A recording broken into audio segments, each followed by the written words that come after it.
Di sebuah desa kecil di daerah pedalaman Jawa Tengah, hiduplah seorang wanita bernama Sri. Ia adalah seorang ibu yang sederhana, penuh kasih, dan sangat mencintai keluarganya.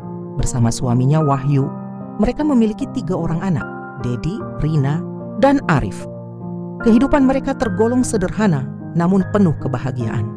Wahyu bekerja sebagai petani, sementara Sri menjaga rumah dan merawat anak-anak mereka. Namun, kebahagiaan itu mulai terguncang saat Wahyu tiba-tiba jatuh sakit. Awalnya, Wahyu hanya mengeluhkan rasa lelah yang berlarut-larut, tetapi lama-kelamaan tubuhnya semakin melemah.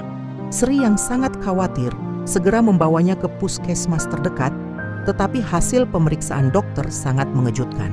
Wahyu didiagnosis mengidap penyakit jantung yang sudah stadium lanjut. Dokter mengatakan bahwa Wahyu tidak bisa sembuh dan ia hanya memiliki waktu hidup yang terbatas. Kehidupan Sri yang dulu penuh dengan kebahagiaan kini berubah menjadi kehidupan yang penuh dengan ketakutan dan kecemasan. Setiap hari, ia melihat suaminya yang dulu selalu kuat dan sehat kini terbaring lemah, tidak bisa melakukan pekerjaan berat seperti dulu. Ia merasa hancur melihat kondisi Wahyu yang semakin memburuk, namun ia tahu bahwa ia harus tetap kuat demi anak-anaknya. Sri tidak bisa berhenti memikirkan masa depan mereka. Bagaimana jika Wahyu meninggal? Siapa yang akan mengurus anak-anak mereka? Meskipun Wahyu berusaha untuk tetap tersenyum dan tidak ingin terlihat lemah di hadapan istrinya, Sri tahu bahwa harapan hidup suaminya semakin tipis. Dalam hatinya Sri berdoa agar ada keajaiban, agar suaminya bisa sembuh dan mereka bisa hidup bahagia seperti dulu. Namun takdir berkata lain. Setelah berjuang melawan penyakitnya selama hampir setahun, Wahyu akhirnya meninggal dunia. Sri merasa seperti dunia runtuh. Kehilangan orang yang sangat ia cintai membuat hatinya hancur. Anak-anak mereka yang masih kecil tentu saja sangat terpukul oleh kehilangan ayah mereka. Dedi yang saat itu berusia 14 tahun menjadi lebih pendiam, sementara Rina yang berusia 10 tahun sering menangis setiap malam, dan Arif yang baru berusia 6 tahun tidak mengerti apa yang terjadi, hanya tahu bahwa ayahnya sudah tidak ada lagi. Sri merasa terpuruk, tetapi ia tahu bahwa ia tidak bisa larut dalam kesedihan. Ia harus menguatkan diri untuk anak-anaknya. Setiap hari meskipun hatinya terluka, ia berusaha untuk tetap tersenyum dan memberikan semangat kepada anak-anaknya. Ia bekerja keras untuk memenuhi kebutuhan keluarga. Ia mulai menjual jajanan pasar, berdagang kecil-kecilan di pasar desa, dan menanam sayuran di kebun belakang rumah untuk mencukupi kebutuhan hidup mereka. Meskipun hidup semakin sulit tanpa suaminya, Sri tidak pernah mengeluh. Ia selalu mengingat pesan Wahyu untuk tetap tegar dan berusaha untuk memberikan yang terbaik untuk anak-anak mereka. Kita harus terus berjalan, meskipun jalan itu penuh dengan kerikil, kata Sri pada diri sendiri setiap kali ia merasa lelah. Tahun demi tahun berlalu, dan meskipun hidup mereka penuh dengan perjuangan, Sri berhasil membesarkan anak-anaknya dengan penuh kasih sayang. Dedi, yang dulu pendiam dan sering murung, mulai menunjukkan perubahan. Ia belajar dengan giat, dan setelah lulus dari SMA, ia melanjutkan pendidikannya ke universitas. Rina, yang sempat merasa kehilangan arah, akhirnya menemukan bakatnya dalam seni dan berhasil diterima di sekolah seni. Arif yang saat itu masih kecil, tumbuh menjadi anak yang cerdas dan penuh rasa ingin tahu. Ketiga anak Sri berhasil mengatasi kesulitan hidup mereka dan meraih cita-cita mereka. Namun meskipun anak-anaknya telah tumbuh dewasa dan berhasil, Sri tetap merindukan suaminya. Setiap malam, ia selalu duduk di teras rumah, mengenang masa-masa bersama. Wahyu, ia merasa bangga dengan apa yang telah ia capai bersama anak-anaknya, tetapi di hatinya ada kekosongan yang tidak bisa diisi. Wahyu selalu ada dalam ingatannya, dan meskipun ia tahu bahwa ia harus melanjutkan hidup, rasa kehilangan itu akan selalu ada. Pada suatu hari, ketika Dedi, Rina, dan Arif berkumpul di rumah, mereka mengajak Sri untuk pergi ke makam ayah mereka. Di sana mereka berdiri bersama-sama di depan makam. Wahyu, Dedi memegang tangan ibunya dan berkata, "Ibu, terima kasih sudah mengajarkan kami untuk selalu kuat dan tidak menyerah. Kami tahu, semua yang kami capai hari ini berkat perjuangan ibu yang luar biasa." Sri hanya tersenyum, air mata mengalir di pipinya. Anak-anak ibu adalah hadiah terbesar yang bisa ibu terima dari kehidupan. Ibu hanya ingin kalian bahagia. Mereka berempat berdiri diam, merasakan kedamaian di sekitar makam Wahyu. Saat itu, Sri merasa seolah-olah suaminya sedang ada di sana, tersenyum bangga melihat anak-anak. Mereka tumbuh menjadi orang-orang yang kuat dan penuh harapan. Setelah berkunjung ke makam Wahyu, Sri merasa sedikit lebih tenang. Meskipun luka di hatinya belum sepenuhnya sembuh, ia merasakan bahwa kehadiran anak-anaknya memberi arti baru dalam hidupnya. Mereka telah tumbuh menjadi pribadi-pribadi yang tangguh, dan itu membuatnya merasa bahwa segala pengorbanan yang telah ia lakukan tidak sia-sia. Namun, perjuangan hidup masih jauh dari selesai. Beberapa tahun setelah pertemuan mereka di makam Wahyu, Dedi lulus dari universitas dan mendapatkan pekerjaan di sebuah perusahaan besar di Jakarta. Ia mengajak Sri untuk tinggal bersamanya di kota, berharap agar ibunya bisa merasakan kenyamanan hidup yang lebih baik. Meskipun awalnya merasa ragu dan takut akan perubahan, Sri akhirnya setuju untuk ikut. Ia merasa bahwa ini adalah kesempatan baik untuk merasakan hidup yang sedikit lebih ringan. Setelah bertahun-tahun berjuang di desa, di Jakarta kehidupan Sri berubah drastis. Ia tidak lagi harus bekerja keras di pasar atau di kebun. Dedi mengusahakan segala sesuatu untuk ibu tercinta, memberi kenyamanan yang tidak pernah ia rasakan sebelumnya. Meski begitu, ada perasaan hampa yang sulit dijelaskan. Sri merasa seperti ada yang hilang dari dirinya, dan ia mulai merindukan kehidupan sederhana di desa yang dulu pernah ia jalani bersama Wahyu dan anak-anaknya. Pada suatu pagi, saat Sri sedang duduk di balkon apartemen yang menghadap kota Jakarta yang sibuk, ia teringat kembali pada masa-masa ketika hidup mereka sederhana, namun penuh kebahagiaan. Tidak ada kemewahan, tetapi ada kehangatan dan kebersamaan yang sulit digantikan. Ia memandang jauh ke bawah, melihat hiruk-pikuk kehidupan kota yang tiada henti, dan merasa seolah-olah ia telah kehilangan sesuatu yang lebih berharga daripada sekadar kenyamanan materi. Rina, yang sudah bekerja sebagai seorang desainer grafis, juga sering mengunjungi Sri di Jakarta. Ia merasa bahwa ibu mereka sudah sangat terbiasa dengan kesederhanaan hidup, dan kehidupannya yang baru di kota besar mungkin membuat Sri merasa terasing. Rina tahu betul bagaimana ibu mereka sangat mencintai kehidupan pedesaan yang penuh dengan kedamaian. Karena itulah, ia merencanakan sesuatu yang bisa mengembalikan semangat Sri yang sedikit meredup. Suatu hari, Rina mengusulkan agar mereka mengunjungi desa mereka untuk liburan. "Ibu, bagaimana kalau kita pulang sebentar ke desa? Aku rasa ibu merindukan suasana itu, dan aku juga ingin merasakan kedamaian yang ada di sana," kata Rina sambil tersenyum. Sri menatap Rina dengan tatapan lembut. "Aku tidak tahu, Nak. Kehidupan kita sudah jauh berubah, dan aku takut kembali ke sana hanya akan membuka luka lama." Dedi yang saat itu mendengarkan percakapan mereka ikut memberikan dukungan.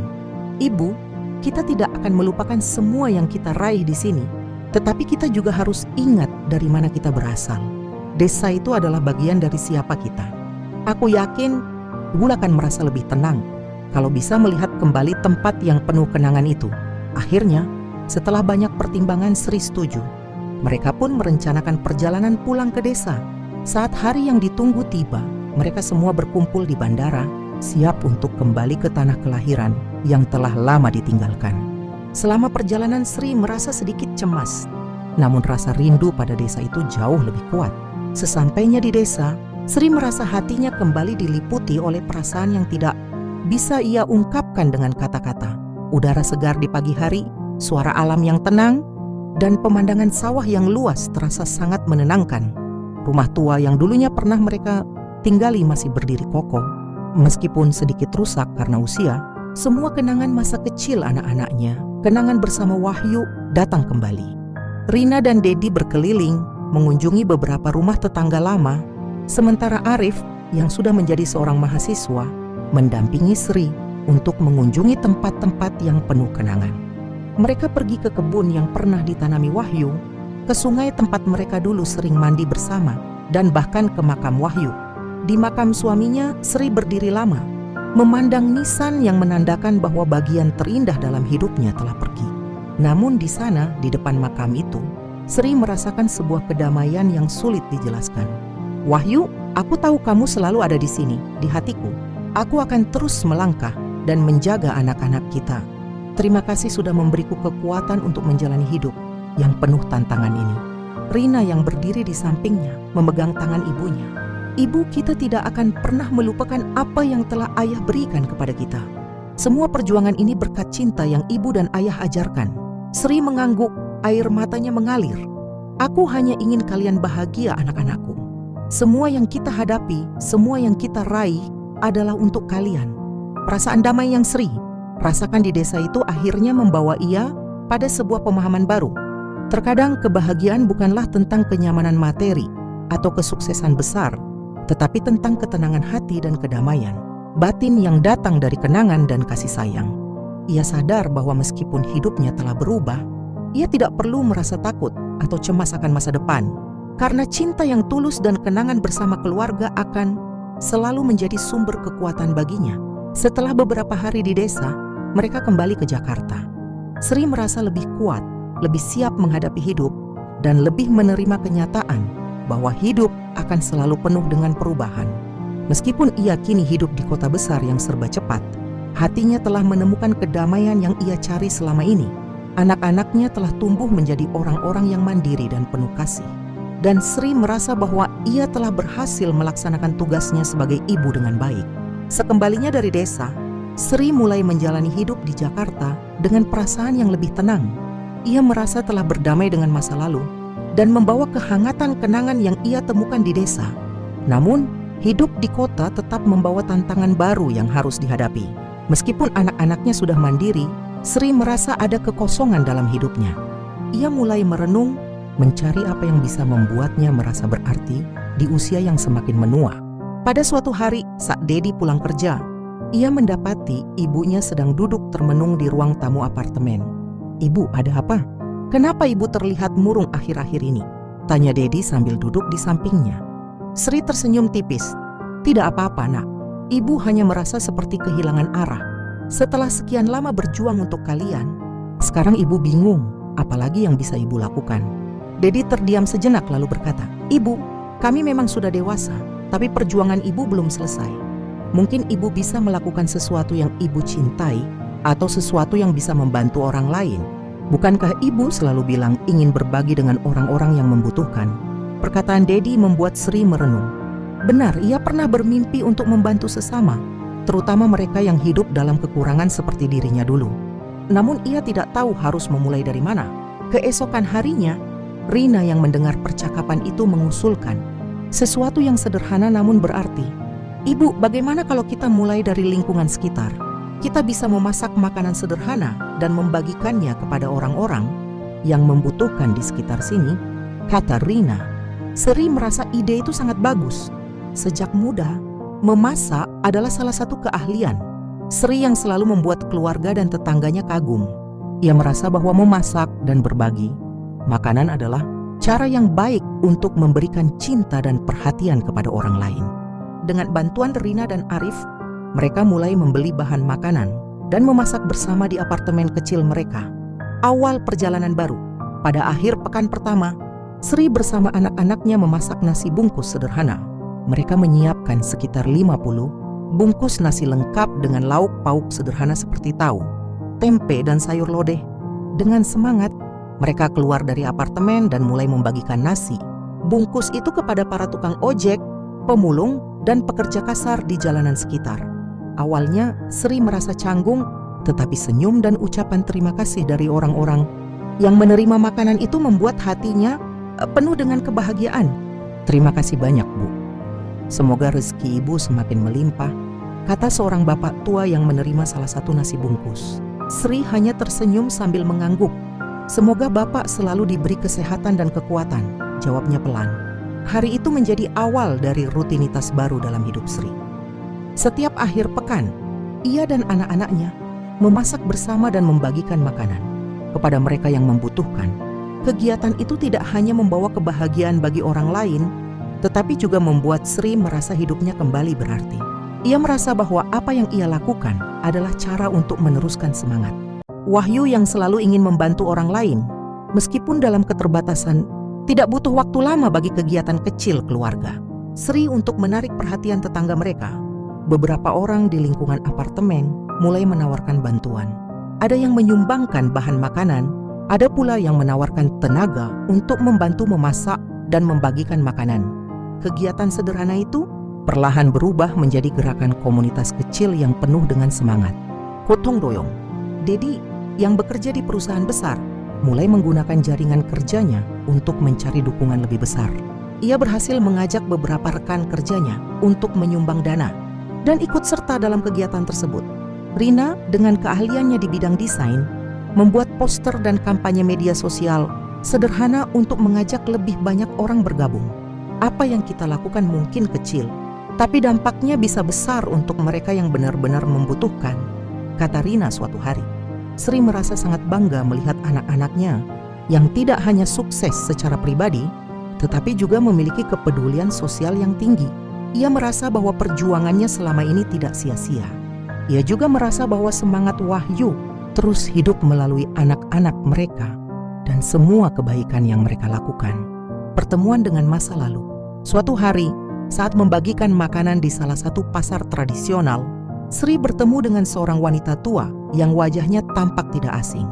Wanita itu duduk di pojokan pasar, mengenakan baju lusuh dan tampak lelah. Ketika Sri mendekatinya dan memberikan satu bungkus nasi, wanita itu menatapnya lama. "Maaf Bu, apa saya mengenal Anda?" tanya Sri dengan nada ragu. Wanita itu tersenyum tipis. "Bukankah kamu Sri? Dulu tinggal di desa dekat sawah itu kan?" Sri terkejut. Ternyata wanita tua itu adalah Bu Marni, tetangga dekatnya semasa ia masih tinggal di desa. Bu Marni pernah membantu keluarga Sri saat Wahyu jatuh sakit, meskipun ia sendiri hidup dalam kekurangan. Namun setelah Wahyu meninggal, Sri kehilangan kontak dengannya. Bu Marni menceritakan bahwa kehidupannya semakin sulit setelah anak-anaknya merantau dan tidak pernah kembali. Ia datang ke Jakarta untuk mencari mereka, tetapi tidak pernah berhasil menemukan jejaknya. Mendengar cerita itu, Sri merasa sangat sedih. Ia mengajak Bu Marni untuk tinggal bersamanya sementara waktu di apartemen, sebuah ajakan yang awalnya ditolak dengan halus oleh Bu Marni, tetapi akhirnya diterima dengan penuh rasa syukur. Kehadiran Bu Marni di rumahnya membawa kehangatan baru. Ia membantu Sri memasak dan menjadi teman bicara yang menyenangkan. Mereka saling berbagi cerita tentang masa lalu, mengingat kenangan-kenangan indah yang pernah mereka alami. Sri merasa bahwa pertemuannya dengan Bu Marni adalah sebuah takdir yang mengingatkan bahwa kebaikan yang pernah diterima harus selalu dibalas dengan kebaikan pula. Langkah yang lebih besar, kegiatan berbagi makanan yang dimulai dari dapur kecil, Sri kini telah berkembang menjadi sebuah gerakan besar. Dengan bantuan anak-anaknya dan komunitas yang mereka bangun, Sri berhasil mendirikan sebuah dapur umum kecil di lingkungan mereka. Dapur itu menjadi tempat berkumpulnya orang-orang yang peduli, tempat di mana cinta dan kebaikan disalurkan kepada mereka yang membutuhkan. Sri merasa hidupnya kini penuh dengan makna. Ia menyadari bahwa kebahagiaan sejati bukanlah tentang seberapa banyak yang kita miliki, tetapi tentang seberapa banyak yang bisa kita bagikan. Ia merasa bahwa perjuangannya selama ini telah membawanya ke tujuan yang lebih besar. Di bawah langit yang sama dengan langit desa tempat ia memulai hidupnya, Sri kini melangkah dengan hati yang penuh syukur. Ia tahu bahwa Wahyu akan bangga melihat apa yang telah ia capai, dan ia yakin bahwa cinta mereka akan terus hidup dalam setiap kebaikan yang ia lakukan. Kehidupan Sri mulai menemukan ritmenya yang baru. Dapur umum kecil yang ia dirikan menjadi lebih dari sekadar tempat memasak dan berbagi makanan. Tempat itu berubah menjadi pusat aktivitas komunitas, di mana orang-orang datang tidak hanya untuk membantu, tetapi juga saling mendukung dan bertukar cerita. Di sudut dapur, selalu ada tawa anak-anak yang ikut membantu, suara orang dewasa yang saling menyemangati, dan aroma masakan yang membangkitkan kenangan indah. Namun semakin besar gerakan ini, semakin besar pula tantangan yang dihadapi. Suatu hari, Rina datang dengan wajah cemas sambil membawa surat pemberitahuan. "Bu, dapur kita mendapat teguran dari pihak pemilik gedung. Mereka bilang tempat ini tidak boleh digunakan untuk kegiatan seperti ini." Sri membaca surat itu dengan perasaan campur aduk. Dapur yang menjadi pusat kehidupannya dan banyak orang kini berada dalam ancaman. Ia tahu bahwa ini bukan saat untuk menyerah. Dengan dukungan anak-anaknya, Sri memutuskan untuk mencari solusi. Dalam salah satu pertemuan komunitas, Dedi membawa seorang tamu, seorang rekan kerjanya bernama Farhan. Farhan, yang merupakan seorang pengusaha muda, tertarik dengan cerita dapur umum Sri setelah mendengar dari Dedi. "Bu Sri, apa yang Anda lakukan sangat menginspirasi. Saya ingin membantu, tapi saya juga ingin mendengar langsung apa yang ibu butuhkan, kata Farhan dengan nada tulus. Sri menjelaskan situasi mereka tentang bagaimana mereka membutuhkan tempat yang lebih stabil dan legal untuk melanjutkan kegiatan ini. Farhan tersenyum dan berkata, "Saya punya beberapa properti yang tidak digunakan. Mungkin kita bisa menggunakan salah satunya untuk dapur ini. Tapi tentu saja, saya ingin melibatkan komunitas untuk merancang tempat itu agar sesuai kebutuhan." Perkataan Farhan membawa angin segar bagi Sri dan timnya. Dengan semangat, mereka mulai bekerja sama untuk merancang dapur baru yang lebih besar dan lebih layak. Anak-anak muda di komunitas membantu dengan desain, sementara para ibu-ibu memikirkan bagaimana mengatur dapur agar tetap efisien. Dalam beberapa bulan, dapur baru mereka pun berdiri. Bangunan sederhana itu dirancang dengan penuh cinta dan pemikiran. Di salah satu dindingnya, Rina melukis mural besar yang menggambarkan kebersamaan dan harapan dengan tulisan besar yang berbunyi, "Kebaikan adalah warisan terbaik." Saat peresmian dapur baru, Sri berdiri di depan semua orang dengan mata berkaca-kaca. Saya tidak pernah membayangkan bahwa hal kecil yang kita mulai dari dapur rumah bisa tumbuh sebesar ini. Ini bukan hanya perjuangan saya, tetapi perjuangan kita semua. Terima kasih telah percaya pada mimpi kecil saya. Tepuk tangan bergema di seluruh ruangan, diiringi dengan sorakan penuh semangat. Hari itu menjadi awal yang baru untuk gerakan mereka yang kini dikenal sebagai Dapur Harapan. Pertemuan dengan orang-orang baru. Kegiatan di Dapur Harapan menarik perhatian media lokal. Cerita tentang seorang ibu yang memulai gerakan sosial di usia senja menjadi inspirasi banyak orang. Tidak lama kemudian, Sri mulai menerima banyak undangan untuk berbicara di berbagai acara. Awalnya, ia merasa ragu karena ia bukanlah orang yang terbiasa berbicara di depan banyak orang. Namun Dedi dan Rina selalu menyemangatinya. "Sampaikan saja apa yang ada di hati, Bu. Cerita ibu itu kekuatan," kata Rina suatu hari. Salah satu acara yang sangat berkesan bagi Sri adalah ketika ia diundang berbicara di sebuah seminar tentang pemberdayaan perempuan. Di sana ia bertemu dengan banyak wanita dari berbagai latar belakang yang terinspirasi oleh perjuangannya. Salah satu dari mereka, seorang ibu muda bernama Lina, datang menghampirinya setelah acara selesai. "Bu Sri, saya ingin mengikuti jejak ibu. Saya juga ingin membantu orang-orang di sekitar saya, tapi saya tidak tahu harus mulai dari mana," kata Lina dengan suara penuh harap. Sri tersenyum lembut dan menggenggam tangan Lina. "Nak, mulailah dari apa yang kamu bisa dan apa yang kamu cintai. Tidak ada langkah yang terlalu kecil jika dilakukan dengan hati." Langit yang semakin luas. Dapur Harapan terus berkembang, tidak hanya membagikan makanan, tetapi juga memberikan pelatihan keterampilan kepada mereka yang membutuhkan. Mereka mengadakan kelas memasak, pelatihan menjahit, dan bahkan kursus kecil-kecilan tentang pengelolaan keuangan sederhana. Sri juga mulai melihat perubahan besar pada anak-anaknya. Dedi, yang dulu sangat fokus pada karirnya, kini lebih sering meluangkan waktu untuk keluarga dan kegiatan sosial. Rina semakin aktif dalam mengelola media sosial Dapur Harapan, yang kini memiliki ribuan pengikut. Bahkan Arif, yang dulunya pendiam, mulai menunjukkan minat untuk memimpin beberapa kegiatan komunitas. Pada suatu malam, ketika mereka semua duduk bersama di dapur, Rina bertanya, "Bu, apa impian ibu selanjutnya?" Sri tersenyum sambil memandang keluar jendela, melihat langit Jakarta yang penuh bintang. Impian ibu mungkin melihat gerakan ini terus hidup, bahkan saat ibu sudah tiada. Ibu ingin semua ini menjadi warisan yang bisa terus membawa kebaikan untuk banyak orang. Langkah yang tidak pernah berhenti. Di bawah langit lama yang selalu menjadi saksi perjalanannya, Sri terus melangkah. Usianya mungkin semakin menua, tetapi semangatnya tidak pernah padam. Ia tahu bahwa setiap langkah kecil yang ia ambil adalah bagian dari perjalanan besar yang ia mulai bertahun-tahun lalu. Dan di bawah langit yang sama, ia percaya bahwa kebaikan akan selalu menemukan jalannya untuk terus tumbuh, membawa harapan bagi mereka yang membutuhkan.